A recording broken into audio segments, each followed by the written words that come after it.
Jadi saat itu saya rasakan betul dengan kawan-kawan. Sampai teman-teman bilang, kok kita nggak menang-menang Beb ya? Ini kapan menangnya nih kita nih? Begitu kita sudah jatuh bangun, begitu kita sudah berkali-kali kalah, berkali-kali gagal, saudara, terjadilah penodaan terhadap Al-Quran yang dilakukan oleh gubernur ini, saudara. Nah, maka ketika itu, saudara, saya melihat berapa banyak ulama, tokoh Islam dari berbagai daerah marah, saudara, dengan peristiwa tersebut. Nah sekarang kami di FPI mau tahu, ini marahnya benar apa marah retorika? Caranya bagaimana? Kita gelar aksi bela Islam pertama tanggal 14 Oktober. Kita mau tes betul kan nih pada marah yang dari daerah. Ayo kita undang. Kalau marah datang untuk menuntut si pelaku, saudara. Ternyata luar biasa, hampir 500.000 orang turun, datang dari mana-mana, berbagai macam ormas. Nah itu membuat hati kami jadi besar, saudara. Semangat kami yang tadinya sudah mulai turun, mulai anjlok, itu jadi bangkit lagi ya. Wah, kalau begitu kita turun lagi di 411, turun 3 juta orang lebih, saudara. Bahkan sampai ditembaki. Ada insiden ketika ditembaki, kita nih mulai ciut, bukan ciut takut, tapi kita coba lagi tes, betul gak sih mereka nih semangat untuk bela Al-Quran. Digelarlah 212. Di situ terbukti ternyata memang mereka punya semangat juang, memang mereka punya semangat persatuan persaudaraan, memang mereka bukan sekedar retorika, justru lebih mendorong mereka untuk turun. Sehingga kesempatan ini saya hanya ingin semuanya kembali, saudara, bukan hanya sekedar mengenang, tapi juga fa'tabiru ya ulil absar. Akan tetapi juga kita mengambil iktibar dari perjuangan 212 selama ini ya.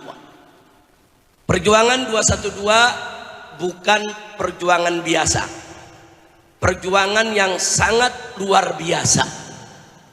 Dan perjuangan 212 sebagaimana kita ketahui, saudara, sangat kita rasakan keberhasilannya, kemenangannya, kebahagiaannya, walaupun dilalui dengan penuh suka duka, walaupun dilalui dengan jatuh bangun. Sampai hari ini, supaya Anda tahu semua, sampai hari ini masih banyak pejabat-pejabat tinggi kalau kumpul menanyakan kok 2017 kita kalah ya. Kenapa? Karena dalam hitungan ilmu politik Pilkada 217 di Jakarta, saudara, mestinya orang yang didukung oleh instrumen negara atas instruksi presiden, dibantu dengan Kapolri dan Panglima TNI yang mengerahkan segala potensinya, saudara, untuk mendukung salah satu cagup ketika itu, berdasarkan ilmu politik mestinya menang. Saudara, bagaimana nggak benar? Presidennya sudah cawe-cawe dari ketika itu. Nah, jadi kalau sekarang ada yang bilang sekarang berubah ya presiden cawe-cawe, itu terlambat bangun tidurnya ya. Sebetulnya pejuang 212 sudah merasakan cawe-cawe presiden itu sejak Pilkada 2017. Dia turun tangan langsung, dia instruksikan, dia gunakan semua instrumen. ASN semua diancam kalau tidak memilih cagup yang didukung oleh presiden ketika itu ya. Karena itu tadi saya katakan, kalau kita bicara secara ilmu politik, seorang cagup yang didukung oleh instrumen negara, didukung oleh semua konglomerat, didukung oleh media-media mainstream ketika itu, dia punya kekuatan politik, kekuatan militer, kekuatan ekonomi, saudara, karena didukung oleh para konglomerat. Rasanya dalam ilmu politik nggak mungkin bisa dikalahkan. Tapi faktanya, saudara, justru cagup yang didukung oleh instrumen negara dengan gugap gempita tersebut akhirnya lengser dan longsor. Alhamdulillah, takbir. Ini semua pertolongan siapa? Allah. Tanpa pertolongan Allah kita tidak akan pernah memetik kemenangan. Ini semua pertolongan Allah ya, sesuatu yang tidak mungkin menjadi mungkin, yang nggak bisa menjadi bisa. Nah, tapi pertanyaannya, kenapa kok Allah mau menolong kita? Ada apa dengan kita, saudara? Apa kita ini semua ulama? Apa kita semua ini aulia? Apa kita semua ini sholihin? Apa kita semua ini memang begitu dekat dengan Allah Subhanahu wa ta'ala? Kita mesti periksa, kita lakukan studi. Kenapa sih Allah tolong kita? Padahal di tengah-tengah kita masih banyak saudara yang masih ada terjatuh dalam kemaksiatan, berbuat yang tidak baik saudara. Tapi kenapa Allah mau tolong kita saudara? Nah di sini saudara kita teringat dengan apa yang disabdakan Nabi alaihi salatu wassalam, alaikum bil jamaah fa inna yadallahi ma'al jamaah. Atau kama qala Nabi sallallahu alaihi wasallam, alaikum bil jamaah, wajib atas kamu sekalian berjamaah. Berjuang itu bersatu, bukan sendiri-sendiri. Berjuang itu saudara, kita harus bersatu, bersaudara, bahu membahu saudara. Itu kunci daripada datangnya pertolongan Allah. Karena di situ Nabi mengatakan fa inna yadallahi ma'al jamaah. Sesungguhnya pertolongan Allah itu ada pada kebersamaan. Manakala kita bersama, pertolongan Allah datang. Kalau pertolongan Allah sudah datang, nggak usah takut dengan musuh yang model bagaimanapun juga. Sekuat apapun musuh kita, sebesar apapun kita punya musuh, sehebat apapun strategi mereka, sekaya apapun harta benda mereka, saudara. Tapi kalau kita mendapatkan pertolongan Allah, semua kekuatan lawan tidak akan berarti dan tidak akan pernah mampu untuk mengalahkan kita. Sebaliknya, kalaupun kita yang kuat, kita yang besar, kita yang kaya, kita yang menguasai segala aspek saudara untuk perjuangan, tapi kalau Allah tidak tolong kita, maka kekuatan sebesar apapun yang kita miliki tidak akan pernah ada arti. Bahkan musuh sekecil apapun, selemah apapun, semiskin apapun akan dengan mudah untuk ngobok-ngobok kita semua, untuk memporak-porandakan kita semua. Jadi kesimpulannya, kenapa kita ditolong oleh Allah? Karena saat itu kita berjamaah. Dan kita tahu di 212 itu bukan hanya berasal dari satu ormas. 212 ketika itu saudara mempersatukan seluruh gerakan Islam di Indonesia. Kita lihat di sana NU-nya ada, Muhammadiyahnya ada, PUI-nya ada, Al-Wasliyahnya ada, Matla'ul Anwarnya ada, saudara, Mustafawiyahnya ada, saudara, Robitohnya juga di sana ada, Al-Irsyadnya ada. Terlalu panjang kalau saya harus sebutkan satu persatu nama-nama organisasi pergerakan Islam. Tapi yang jelas semuanya datang dengan satu niat, membela Islam, membela Al-Quran, saudara. Dan mereka tidak dibayar. Datang dari segala penjuru pelosok Indonesia ke Jakarta, baik dalam aksi 411 yang merupakan pembukaan daripada aksi 212, baik di aksi 212 itu. Luar biasa, mereka tidak dibayar. Bahkan saudara, gerakan kita itu digembosi oleh pemerintah. Ketika itu saya Yusuf Marta, kemudian Ustadz Yai Sobri Lubis, begitu juga Pak Munarman, kami dipanggil oleh Kapolri, berhadapan langsung dengan Kapolri dan semua stafnya yang ada, ya, pejabat-pejabat tingginya, elitnya di Mabes Polri. Mereka minta supaya kita membatalkan itu semua gerakan-gerakan, baik 411 maupun 212. Baik 14 maupun 212, saudara, semua jalan ditutup. Mereka berusaha. Bahkan di 212 kita lihat bagaimana orang-orang dari daerah mau datang, saudara, perusahaan transportasinya ditekan, diancam, akan dicabut mereka punya izin kalau mereka berani mengantarkan saudara para pejuang 212. Nah, jadi semua, bahkan ada yang namanya naik kereta api juga saudara, ada beberapa stasiun yang ditutup. Jadi yang dibuka yang jauh biar jalan kakinya jadi jauh. Tujuannya apa? Penggembosan daripada gerakan 212. Nah ketika itu kita di bawah tekanan, kita digembosi saudara, dan kita nggak ada yang bayar. Tapi ternyata dengan izin Allah, nggak kurang dari 8 juta umat Islam berkumpul saudara di Jakarta. Takbir. Jadi ini persatuan yang luar biasa saudara. Makanya kita diberikan kemenangan. Kita menang karena kita bersatu, kita menang karena kita berjuang bersama saudara. Kita akui itu semua tidak lain dan tidak bukan merupakan anugerah pertolongan dari Allah Subhanahu wa ta'ala. Nah maka itu dalam kesempatan ini saudara, saya ingin mengajak kembali semua pejuang 212, khususnya yang ada di Persada 212 ini. Ingat, pejuang 212 itu, saudara, banyak yang belum bergabung ke Persada 212, saudara, di berbagai daerah. Nah, kalau bergabung semua 8 juta ini Persada 212 lebih bahkan. Nah, karena itu saudara, kita berharap dari Persada 212 ini mampu menjadi perekat umat. Jadilah kita duatul wahdah, jangan kita menjadi duatul tafriqah.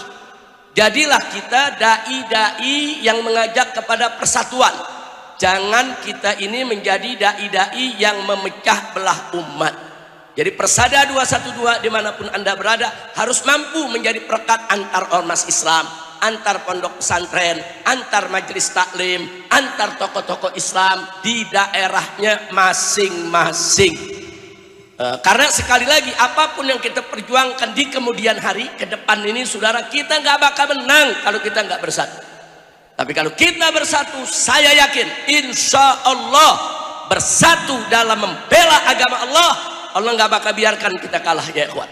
Allah janji dalam Al-Quranul Karim, faqala ta'ala, ya ayyuhalladzina amanu in tansurullaha yansurkum wa yuthabbit aqdamakum.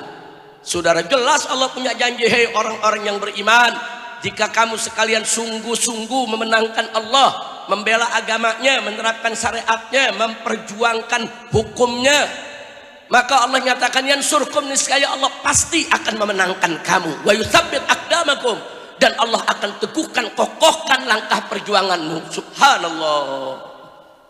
Nah, jadi ini janji-janji dari Allah. Innallaha la yukhliful mi'ad. Saudara, Allah tidak pernah dan tidak akan pernah mengingkari janjinya. Nah, kemudian dalam ayat lainnya Allah nyatakan, in yansurkumullahu fala ghaliba lakum. Jika Allah sudah menolong kamu, memenangkan kamu, nggak ada siapapun bisa mengalahkan kamu.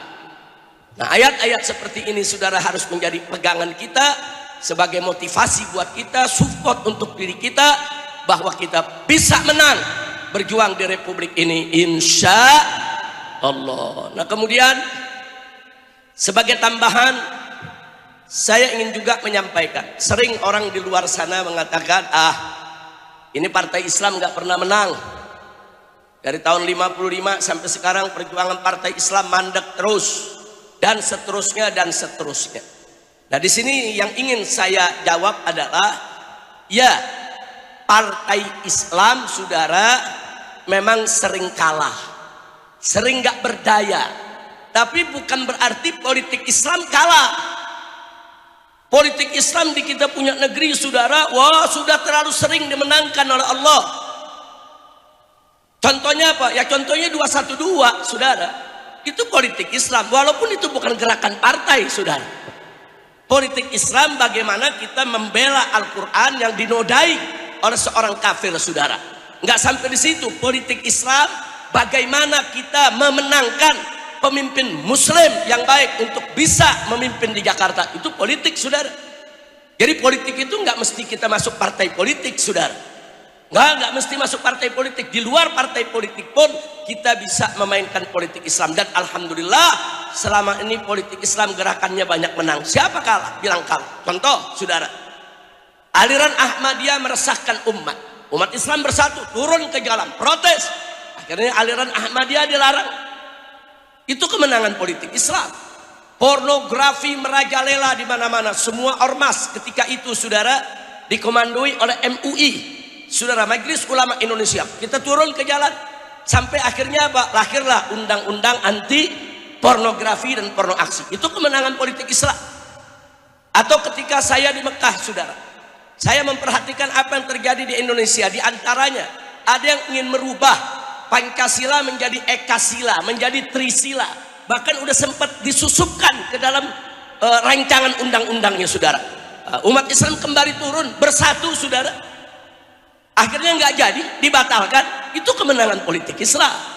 Nah, jadi jangan kita mengatakan gara-gara partai Islamnya kalah, lemah, tidak berdaya, sedikit kursinya di DPR, terus kita katakan politik Islam kalah. Tunggu dulu, saudara. Politik Islam selama ini alhamdulillah hampir tidak pernah kalah. Kalaupun pernah kalah, itu hanya proses.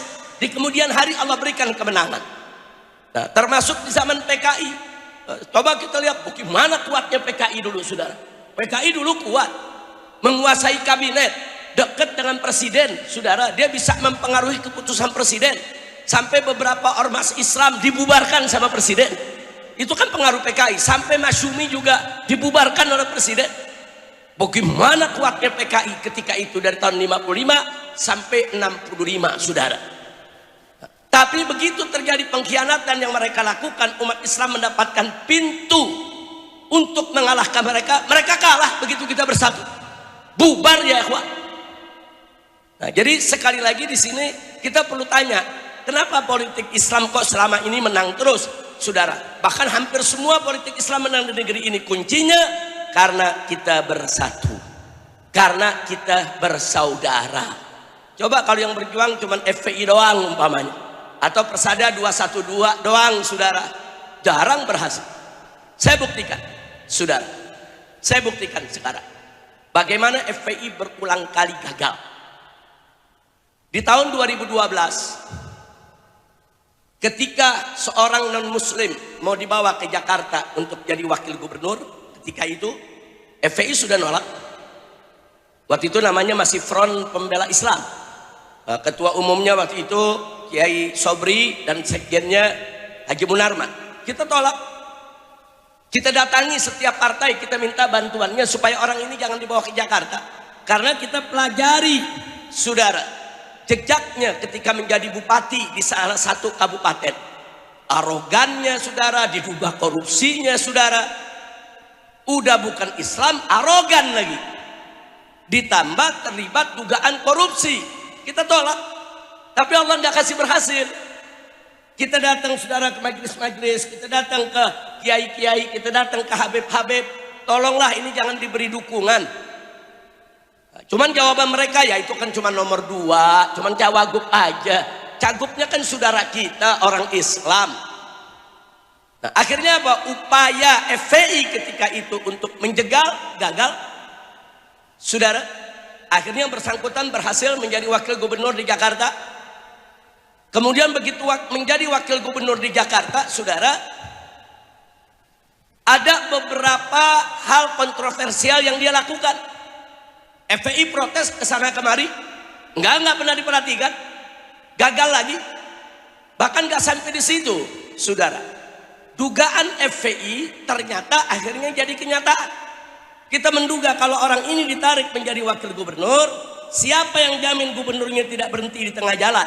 Siapa yang jamin gubernurnya tidak mencalonkan dirinya sebagai presiden? Sehingga kursi gubernur itu akan diambil oleh si wakil gubernur tadi, saudara. Nggak ada jaminan. Ada seorang tokoh, saudara, dari salah satu organisasi Islam datang ke rumah saya. Dan dia pernah jadi menteri, saudara. Dia juga pernah menjadi pimpinan daripada salah satu organisasi Islam yang cukup besar di Indonesia. Dia datang, Habib Rizik, ini kan cuma nomor 2 yang bukan muslim. Nomor 1-nya kan orang kita dukunglah. Nah, ini partai-partai udah sepakat, partai Islam pun juga ikut mendukung. Saya katakan itu tadi, Anda berani jamin? Kalau cagup yang Anda ingin bawa ini akan bekerja selama 5 tahun, Anda berani jamin dia tidak berhenti di tengah jalan, dia tidak sakit atau dia tidak meninggal dunia atau dia tidak mencalonkan diri sebagai presiden? Sebab kalau itu terjadi, wagub yang saat ini Anda katakan hanya nomor 2, besok akan jadi nomor 1. Mereka nggak bisa jawab ya.